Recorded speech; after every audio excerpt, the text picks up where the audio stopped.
Мәтін. Мәтін дегеніміз не?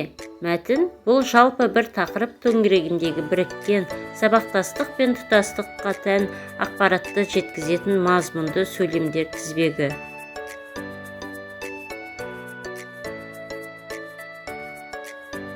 Мәтін түрлері: ресми мәтін, әдеби мәтін, ақпараттық мәтін, техникалық мәтін.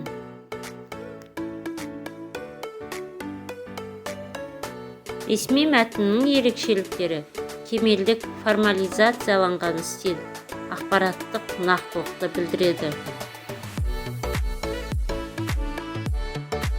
Әдеби мәтін материалды тасушы тіл болып енетін өнердің түрі.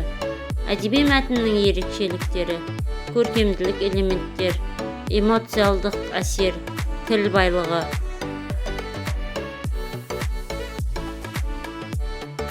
Ақпараттық мәтіннің ерекшеліктері: тақырып бойынша құрылымдылық, фактілер мен мәліметтер, нақты әрі түсінікті тіл.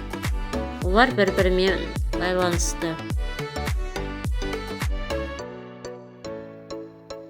Техникалық мәтіннің ерекшеліктері: техникалық терминология, стандартты құрылым, нұсқаулық сипатта болуы.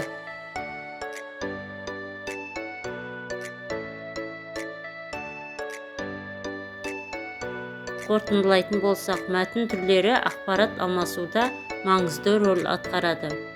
Түрлі мәтіндерді дұрыс қолдану тиімді коммуникацияның кілті болып табылады.